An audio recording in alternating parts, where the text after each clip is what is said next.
Olá, seja bem-vindo. Somos a Igreja Verbo da Vida de Campo Grande, no Rio de Janeiro. E você ouvirá agora uma mensagem da Palavra de Deus. Desde que ela transforme a sua vida.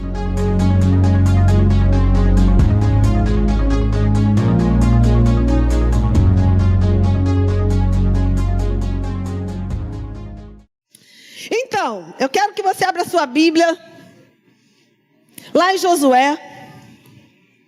Vamos falar sobre filhos hoje. E aí você pode pensar, não tenho filho, não tem problema.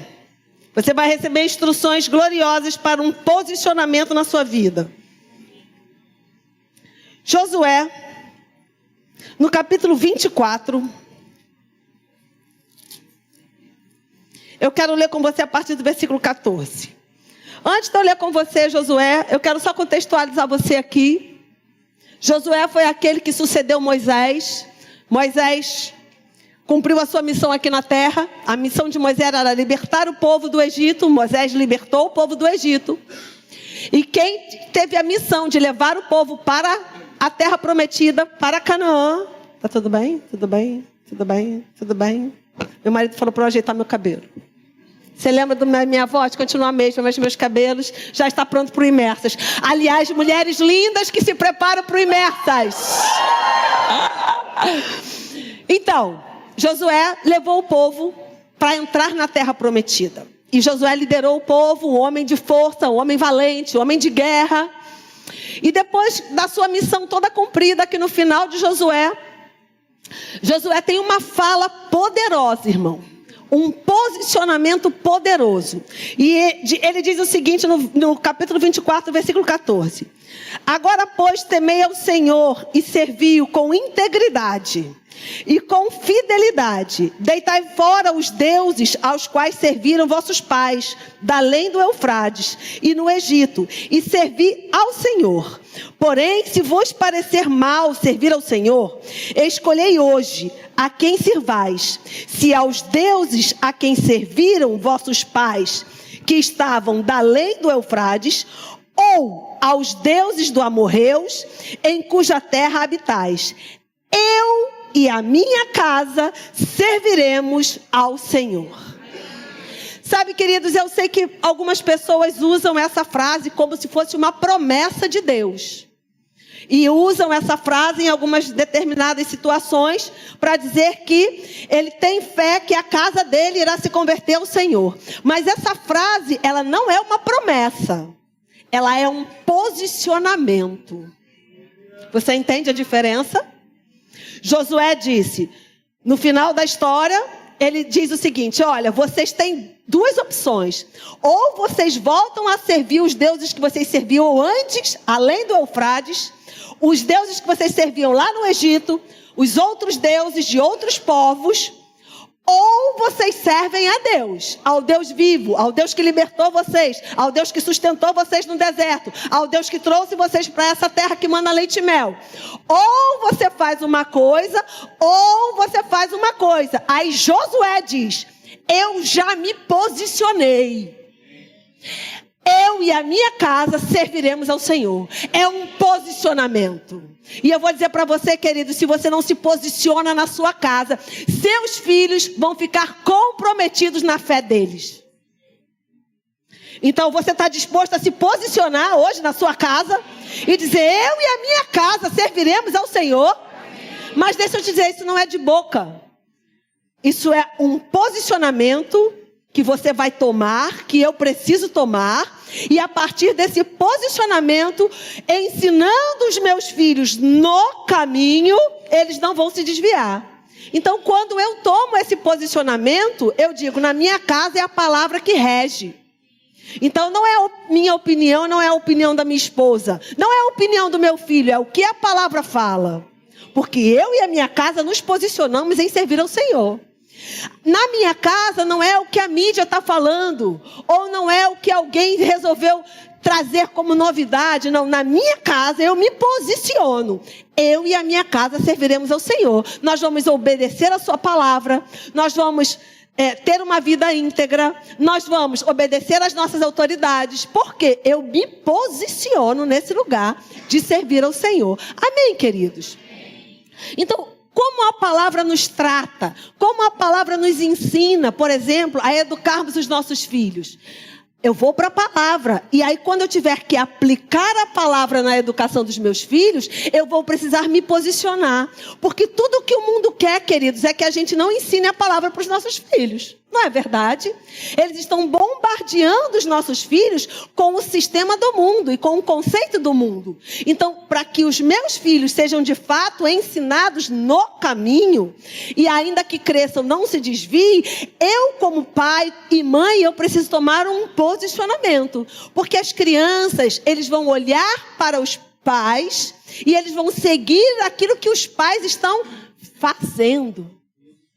Não é só o que os pais estão falando, mas é como os pais estão procedendo. Porque as crianças, elas são muito mais ensinadas pelos exemplos do que pelas palavras. Elas estão observando o nosso trato do dia a dia e tirando ensinamentos de cada atitude nossa. Então, por exemplo, quando um pai e uma mãe, eles desobedecem a palavra, a criança está assistindo aquilo, ela está armazenando aquela informação. Quando um pai e uma mãe mentem na frente da criança, a criança está entendendo.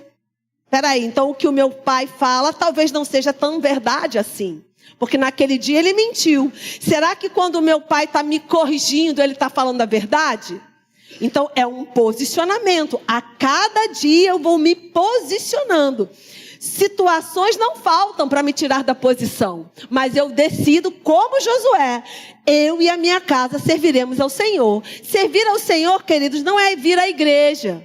Servir ao Senhor é andar nos ensinamentos da palavra, não é? Porque Jesus disse, o verdadeiro discípulo, aquele que me ama, é aquele que me obedece. Então, é andar na palavra, é obedecer à palavra, que é servir ao Senhor. É claro que a gente tem muitos desafios na vida, e por isso que eu estou falando que é um posicionamento.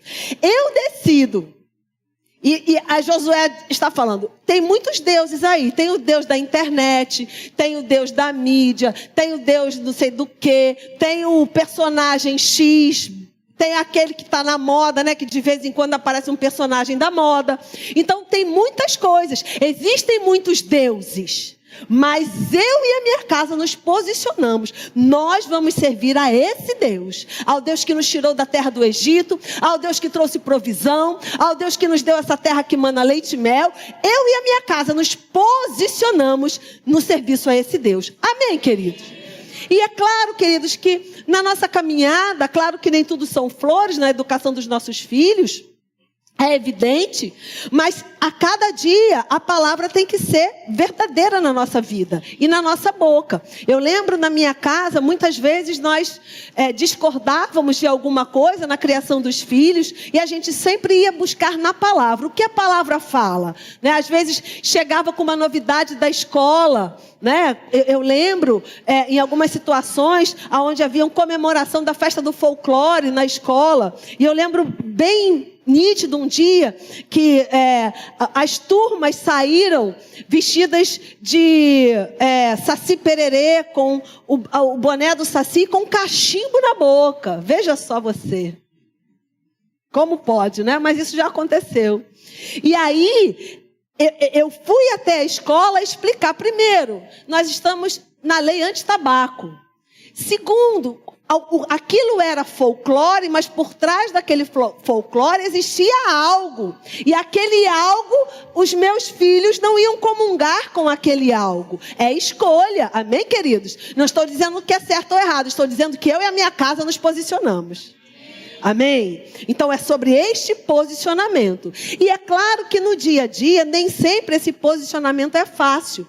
E eu quero trazer para você alguns exemplos de posicionamentos, para que a gente possa definir, não é? Qual vai ser o meu posicionamento diante disso? Qual vai ser o meu posicionamento diante daquilo? E aí eu quero começar a ler com você algumas passagens. E dentro dessas passagens que nós vamos ler e conversar essa noite, nós vamos ter duas situações. A primeira situação que nós vamos falar é sobre o excesso de zelo na criação dos filhos, a superproteção na criação dos filhos. E um outro ponto, a outra asa do avião, vamos dizer assim, é a falta de zelo e o abandono parental. E sabe, queridos, muitas vezes a gente pode pensar, isso só está acontecendo agora. Não, deixa eu te explicar uma coisa para você. O diabo é diabo há muitos anos. Não muda nada, como diz o nosso pastor. Não muda nada. Primeiro que ele não tem poder criativo, então ele não cria, ele copia. Ele transforma aquilo que Deus criou em aberração. Mas o diabo sempre é diabo e sempre vai ser diabo, gente. Desde que ele se revoltou, se rebelou contra Deus lá no céu, e ele foi expulso daquele lugar sagrado, ele é diabo e ele vai continuar sendo diabo. Então, não é por causa de hoje. Ele pode usar as ferramentas que existem hoje, mas a intenção está lá desde a queda do homem. Você entende? E por isso que a gente tem que estar bem atento, porque ele pode mudar os personagens, mas o intuito, o intento, como a Bíblia diz, os desígnios de Satanás continuam lá, desde sempre. E aí eu quero... então, desde sempre houve superproteção aos filhos e causou dano. Desde sempre houve falta de zelo e abandono paterno e causou dano, desde sempre. E aí nós vamos ver, queridos, que tanto um lado quanto o outro é algo perigoso na nossa vida. E eu creio que o Senhor quer nos alertar para que a gente tome uma posição, assim como Josué. Eu e a minha casa, eu me posiciono, nós vamos servir ao Senhor. Amém? Então eu quero caminhar com você na superproteção, no excesso de zelo, né? E esse excesso de zelo, a gente tem alguns exemplos dele aqui na Bíblia. E deixa eu dizer algo para você, esse excesso de zelo, essa superproteção, ela causa alguns danos, porque a gente acha que quando a gente protege, a gente acha que quando a gente está trazendo muito zelo, nós estamos demonstrando amor. Nem sempre, porque o excesso de zelo e o excesso de proteção, sem a correção, ela causa um problema muito sério. Porque aquela pessoa, não sei se você já ouviu falar em alguém que as pessoas dizem assim, fulano é mimado. Quantos já ouviram falar nisso? Porque provavelmente aquela pessoa teve um zelo em excesso, uma superproteção em excesso, e ela não foi corrigida quando deveria. Então ficou só a superproteção. Essa pessoa, é bem provável que ela vá desenvolver insegurança. Por incrível que pareça, a superproteção traz insegurança. Porque sabe aquele pai ou aquela mãe que diz assim, deixa que eu resolvo. Não, você não sabe, deixa que eu faço. Não, deixa que eu vou, porque você não tem capacidade de fazer isso ou aquilo. Essa superproteção, ela tira da criança, do filho, tira até do adolescente, o balizador da tomada de decisão. Porque para tomar decisão, a gente precisa ser treinado. No começo a gente não toma um monte de decisão errada, e depois a gente aprende. Não, eu já tomei essa decisão errada, eu não vou tomar mais. Por quê? Porque você foi treinado na tomada de decisão. Sabe que um líder, ele é treinado na tomada de decisão, e quanto mais decisões ele toma, e mais erros e acertos ele tem, mais poderoso esse líder é, porque ele vai aprender com a tomada de decisão a tomar a decisão correta. Quando nós sucumbimos isso dos nossos filhos, nós tomamos a decisão por eles, nós estamos privando os nossos filhos do erro, acreditando que estamos fazendo uma coisa boa, quando na verdade nós estamos impedindo que aquela criança cresça um adulto que sabe tomar decisão. Aí cresce um adulto inseguro. Não sei, vou para cá, vou para lá, faço isso ou faço aquilo, não sei, porque não fui treinado a tomar uma decisão. Isso é perigoso demais. Amém, queridos? Excesso de proteção. Liberdade, ela precisa ser liberada em doses homeopáticas, mas ela não pode ser privada. Porque muitos pais acreditam que quanto mais eles prendem os filhos, mais seguros os filhos estão. Mas é ao contrário, quanto mais os pais prendem os seus filhos no excesso de zelo e superproteção, menos eles estão capacitando esse filho a tomar boas escolhas. No dia que tiver a liberdade, não sabe escolher. E aí o que acontece? mete os pés pelas mãos. Então a liberdade você vai dando à medida que aquela idade permite tomar certas decisões. E aí vamos para a palavra, que eu quero trazer alguns exemplos para você. Glória a Deus. Deus é bom, amém? Eu quero ler com você, por gentileza, Gênesis 25. Gente, vou contar. Vou contar porque não dá para esconder. Eu recebi um abraço muito caloroso. Um abraço muito caloroso e quebrou a haste do meu óculos. E aí eu mandei fazer. Estava tudo certo para estar pronto hoje. Micheline foi lá e não estava pronto. Só vai estar pronto amanhã de manhã, já fica a dica para você ir lá buscar. E aí, o que me resta?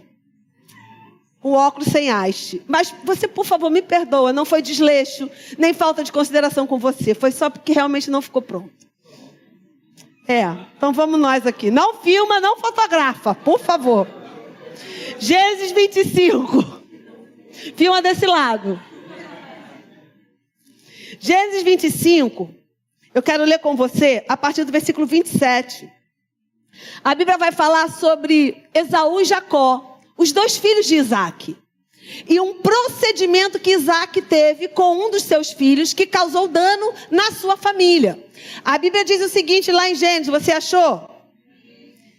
Gênesis 27. Cresceram os meninos. Esaú saiu perito caçador, homem do campo. Jacó, porém, homem pacato, habitava em tendas. Isaac amava a Esaú, porque se saboreava de sua caça. Rebeca, porém, amava Jacó. Sabe, queridos, isso é perigoso demais. Sabe aquela casa que tem o time contra? O pai se associa a um dos filhos, a mãe se associa a outro filho. E dentro da casa existe esse espírito de competição. Na casa de Isaac aconteceu isso, porque Isaac amava mais Esaú do que a Jacó. E ele demonstrava isso. E aí, enquanto ele demonstrava o amor dele por Esaú, Jacó ficou para escanteio. E aí, o que a mãe faz? Porque mãe é isso, não é? O que a mãe faz? Eu vou pegar o filho preterido e vou trazer para perto. Porque o pai escolheu Esaú. E o que gerou nessa família, queridos? Gerou guerra, disputa, ciúme, inveja. A família foi abalada, perseguição entre um irmão e outro irmão. Por quê? Nós amamos os nossos filhos. Você pode ter afinidade com um filho mais do que outro filho. Mas você, como pai, jamais pode preterir um filho em favor do outro. Porque isso causa divisão na sua casa. O pai e a mãe precisam ter maturidade. Amor é igual. Agora, pode ser que eu tenha mais afinidade com um do que com o outro. Agora, porque eu tenho mais afinidade com um do que com o outro, eu vou preterir aquele outro? Ou eu vou demonstrar o amor a um só? Não, queridos, isso é morte dentro da nossa casa. E você, pai, como homem da casa, você tem que se levantar como Josué. Eu e a minha casa nos posicionamos em servir ao Senhor. E no Senhor não há pretensão de filho um e outro. Porque a Bíblia diz que Deus não faz acepção de pessoa. Eu não posso fazer acepção de um filho só porque ele tem mais afinidade comigo. O que Isaac fez? Esaú era da caça, trazia a caça para ele, ele se esbanjava na caça, então esse é o meu filho preferido. E o que a mãe teve que fazer? A mãe planejou um plano lá maluco, para que a bênção do pai não fosse para Esaú, fosse para Jacó. E amado, você, depois de ler a sua Bíblia, foi uma grande confusão nessa família, uma divisão na família. Porque o pai super protegeu um filho. Talvez porque esse filho tenha se destacado mais, talvez porque esse filho é mais legal, talvez porque não importa, é filho. Você, como autoridade, precisa estar posicionado. Amém, queridos? Esse culto eu sei, não vai ter muita glória a Deus e aleluia não. Mas vamos embora. Toca andar. Eu quero que você abra sua Bíblia lá em 1 Reis. 1 Reis, um exemplo que você conhece bem, mas eu quero trazer um outro enfoque para esse exemplo. Que é o exemplo de Davi na sua casa, né? Nosso pastor sempre diz, Davi foi um excelente rei, mas um péssimo pai de família. 1 Reis, no capítulo 1, no versículo 5, diz o seguinte: pastor, não fica rindo para mim, não. Ou melhor, não fica rindo de mim, não. R$40 da farmácia, mas esse não é bom, porque não foi o oftalmologista que receitou. Tem que ser o oftalmologista. 1 Reis 1, versículo 5, diz o seguinte: então Adonias, filho de Agite, se exaltou e disse: eu reinarei. Providenciou carros e cavaleiros e 50 homens que corressem adiante dele. Jamais seu pai o contrariou, dizendo: por que procedes assim? Além disso, era ele de aparência muito formosa e nascera depois de Absalão. Olha que coisa, Davi tinha um padrão. E qual era o padrão de Davi? Não corrigir os filhos. Talvez porque ele estava ocupado demais no campo de batalha. Amado, deixa eu dizer algo para você. Não esteja ocupado demais no seu trabalho ao ponto de não poder corrigir seus filhos. Porque você vai construir dinheiro, dinheiro passa, gasta. A traça come. Agora, o caráter do seu filho, esse vai para a eternidade. Davi devia estar muito preocupado em ganhar as guerras. E não que isso fosse um problema, porque ele era rei, ele tinha que lutar, ele tinha que ganhar a guerra. Mas ele tinha uma casa para dar conta, ele tinha uma família para dar conta, ele tinha filhos para dar conta. E o que aconteceu? Se estabeleceu um padrão de falta de correção. Primeiro foi esse camarada aqui. O que acarretou no coração dele? Rebelião. Meu pai não me corrige. Sabe que muitas vezes, queridos, a falta de correção gera na vida dos nossos filhos um desamor? Porque a Bíblia diz que quem ama, corrige. E se a gente não corrige os nossos filhos, em vez do filho achar que ele está muito amado, pode acontecer dele achar que na verdade o pai nem ama, porque não corrige. Davi estabeleceu um padrão na sua casa de não corrigir os seus filhos. E esse camarada aqui se levantou em rebelião contra o rei, porque nunca foi corrigido. Sabe aquelas coisas assim, chegou com a borracha da escola que não é dele? Volta lá e entrega para a professora que essa borracha não é sua. Recebeu um troco errado na padaria? Volta lá e devolve esse dinheiro que não é seu. Coisas pequenas que nós vamos trazendo correção. Porque quando chegar na grande, já tem um hábito, já tem um protocolo de correção. Davi não tinha protocolo de correção, Davi não era habituado a corrigir os filhos. Esse aqui se levantou em rebelião. E Absalão? Homicida. Matou o irmão. E por que o irmão estuprou a irmã? Porque vivia numa casa sem princípio, uma casa sem correção, uma casa que o pai não dizia: isso está errado. Sabe, homem, a sua omissão pode criar um homicida. Corrija seus filhos. Não basta dizer: eu e minha casa serviremos ao Senhor, não. Tem que trazer a palavra para dentro da casa. Homens omissos que não corrigem seus filhos. Davi tinha um padrão de falta de correção e só trouxe desgraça para a casa dele. Aonde nós queremos triunfar? Na rua ou em casa? O que adianta triunfar na rua e a casa desmoronar? Um filho matar outro filho. Um filho estuprar a irmã. Não, amado, esse não é sucesso para Deus, não. Sucesso para Deus é a gente fazer o que foi confiado na nossa mão para fazer. E aos pais foi confiado educar os filhos. Amém? Herança do Senhor são os nossos filhos. Se a herança Deus nos deu para cuidar. Oh, glória! Oh, aleluia! Um outro exemplo, por gentileza. Gênesis 37. Excesso de zelo, porque você pode falar assim: não, isso foi falta de zelo. Não, não, não. Foi excesso de zelo. Porque para corrigir tem que ter coragem, tem que ter peito. Para corrigir tem que ter autoridade. Então foi excesso de zelo, não corrigiu, porque talvez não quisesse se expor, se indispor. Talvez não quisesse perder o amor do filho, mas perdeu. Porque não é bíblico criar filho sem correção. Não é bíblico, gente. Tô braba. Gênesis 37. Sabe por quê? Me ama aí. E depois a história é na nossa mão. Se você não faz o teu papel, eu vou ter que fazer. Quero não, irmão. Já criei meus 2 filhos. Crie você o seu. Gênesis 37. Versículo 1. Habitou Jacó na terra das peregrinações de seu pai, na terra de Canaã.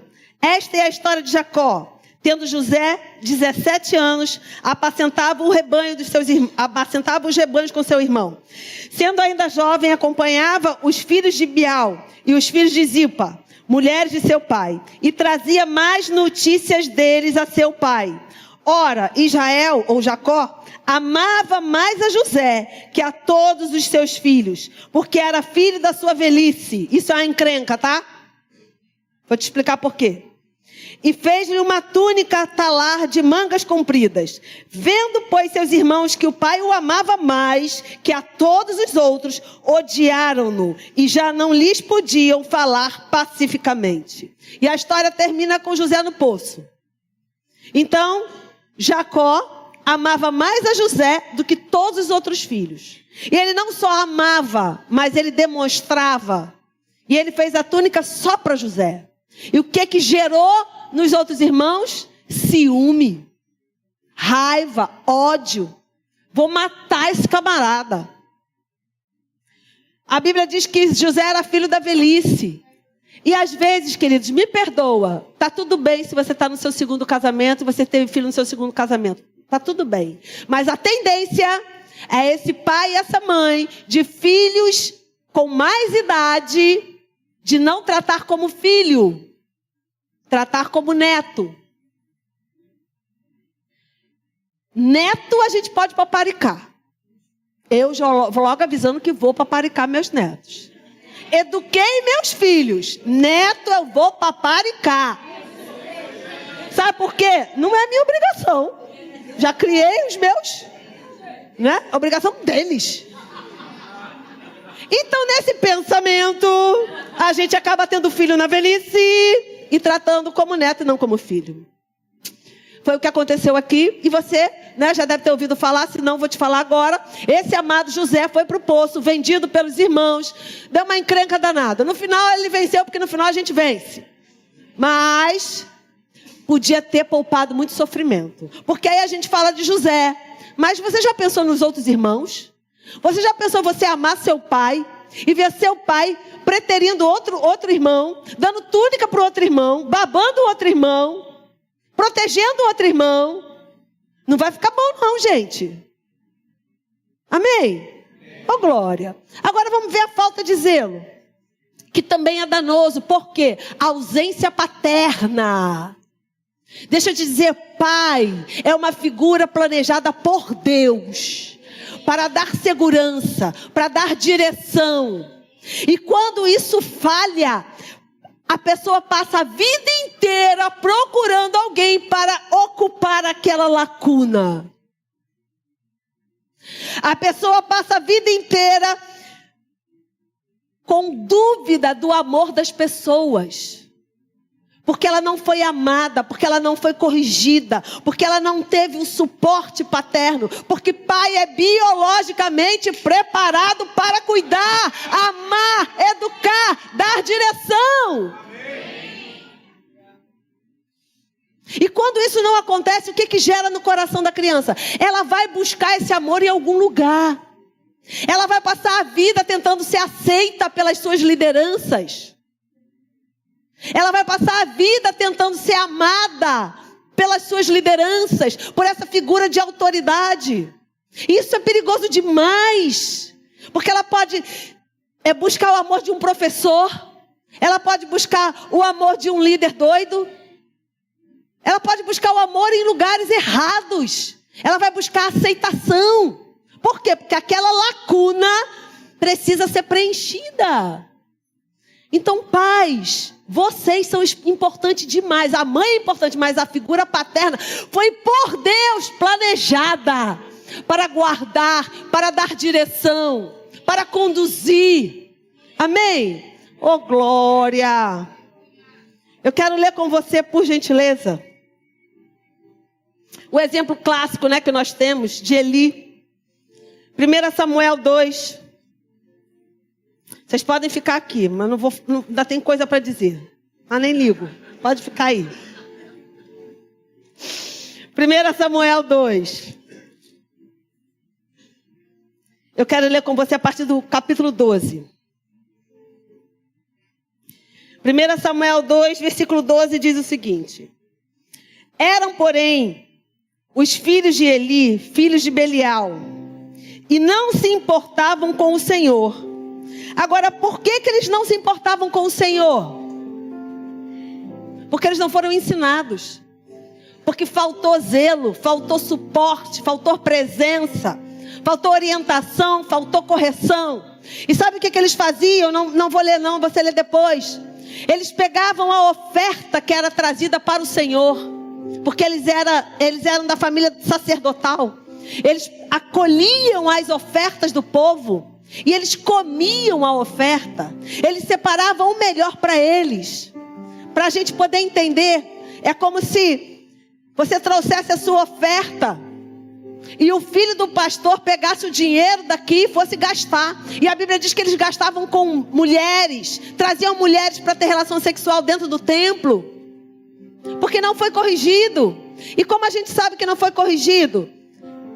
Lá no versículo oh Jesus amado, no capítulo 8 de 1 Samuel, capítulo 8 de 1 Samuel, capítulo 8 de 1 Samuel, versículo 3 diz o seguinte. Vamos ler a partir do versículo 1. Tendo Samuel envelhecido, não, desculpa gente, não é isso não, isso aqui são os filhos de Samuel. Deixa eu ver aqui, calma aí. 1 Samuel 2, 29. 1 Samuel 2, 29. Diz o seguinte, 1 Samuel 2, 29. Porque pisas aos pés os seus sacrifícios e as minhas ofertas de manjares, que ordenei que me fizessem na minha morada. E tu, porque honras a teus filhos mais do que a mim, para tu e eles vos engordardes das melhores e de todas as ofertas do meu povo de Israel. A Bíblia diz que quando nós não corrigimos os nossos filhos, porque Eli não corrigiu os filhos, e a Bíblia diz, o que Deus fala: você honra mais os teus filhos do que a mim. A falta de correção para Deus sobe como desonra. Quando nós não corrigimos os nossos filhos, para Deus sobe como desonra. Porque Eli não corrigiu os filhos começaram a roubar o sacrifício. E Samuel, profeta de Deus, fala para ele: porque você honra mais a Deus, aos seus filhos, do que a Deus. Então, não houve correção, e para Deus subiu como desonra. Agora a gente tem bom exemplo, que é o exemplo que você vai seguir. Amém? Excesso de zelo, superproteção é um perigo. Falta de zelo, abandono é outro perigo. Mas vamos ver o exemplo certo. Glória a Deus. 2 Timóteo. Oh glória. Amado, você tem preciosidades na sua mão, seus filhos. Herança do Senhor, galardão que o Senhor te deu, te confiou. Pais de menino, deixa eu dizer algo para você. Dependendo da maturidade da criança, entre 9, 10 anos, o filho menino precisa se distanciar da mãe, se descolar da mãe, mas ele precisa se colar em alguém. E ele se cola no pai, porque é o pai que vai ensinar a ele a ser homem. Porque criança nasce homem e mulher, macho e fêmea. Mas quem ensina comportamento somos nós. Eu ensino a minha filha a ser menina. Meu marido ensina ao meu filho a ser menino. Mãe, você precisa soltar o seu filho quando ele chega em 8, 9 anos. Porque se você não soltar, ele vai ficar colado em você. Isso é perigoso. Agora, ela precisa ter alguém para colar nele. Por que muitas mães não soltam os filhos? Acontece como a mãe de Jacó. Já que o pai está muito com Esaú, eu vou pegar Jacó para mim. E por que muitas mães têm medo de soltar o filho? Porque o pai está omisso. Porque o pai está como Davi, trabalhando demais. Não tem tempo para o filho. Vê você aí. Resolve com a tua mãe. Não, amado. Eu e minha casa serviremos ao Senhor. É um posicionamento. 2 Timóteo, no capítulo 1. O apóstolo Paulo fala para Timóteo, versículo 3: dou graças a Deus, a quem desde os meus antepassados sirvo, com consciência pura, porque sem cessar me lembro de ti nas minhas orações, noite e dia. Lembrando das tuas lágrimas, estou ansioso para ver-te, para que eu transborde de alegria, pela recordação que guardo de tua fé sem fingimento. A mesma que primeiramente habitou em sua avó Lóide e em tua mãe Eunice. Estou certo de que também em ti. Ensina a criança no caminho. Eu tenho certeza que Lóide e Eunice não fizeram assim, vai lá. Não, vamos à igreja. Ah, não quero, estou jogando bola. Ah, não quero, vou dormir com um amiguinho. Ah, não quero, tem churrasco. Vamos à igreja. Não, mas eu não vou obrigar meu filho a ir para a igreja, porque ele tem direito de escolha. É, o diabo também. Não vai obrigar seu filho a vir para a igreja. E ele vai dar muitas coisas legais para o seu filho escolher. Aí quem escolhe é você. Não vou à igreja porque não gostei da música, não gostei do louvor, não gostei do pastor, não gostei da pregadora, eu no caso hoje.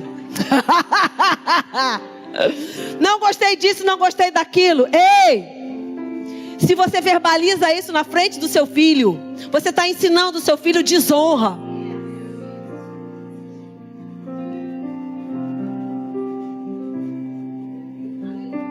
Eu e minha casa serviremos ao Senhor. Eu me posiciono. Mesmo que eu não goste da igreja, mesmo que eu não goste do pastor, ou eu procuro outra igreja, ou eu entendo que ali é o meu lugar, e eu entendo que ali eu vou ser corrigido, e eu entendo que correção faz bem, porque está me afiando, está me podando, está me melhorando para eu ser um adulto melhor, uma mulher melhor, um marido melhor, um crente melhor, um ministro melhor, um filho de Deus melhor. Amém. Oh glória. Eu e minha casa serviremos ao Senhor. Você pode ficar de pé? Oh aleluia. Podemos cantar minha casa, minha casa, minha casa, minha casa. Declare isso crendo, irmão, de todo o seu coração. Aleluia. É Ele que é a rocha da sua casa.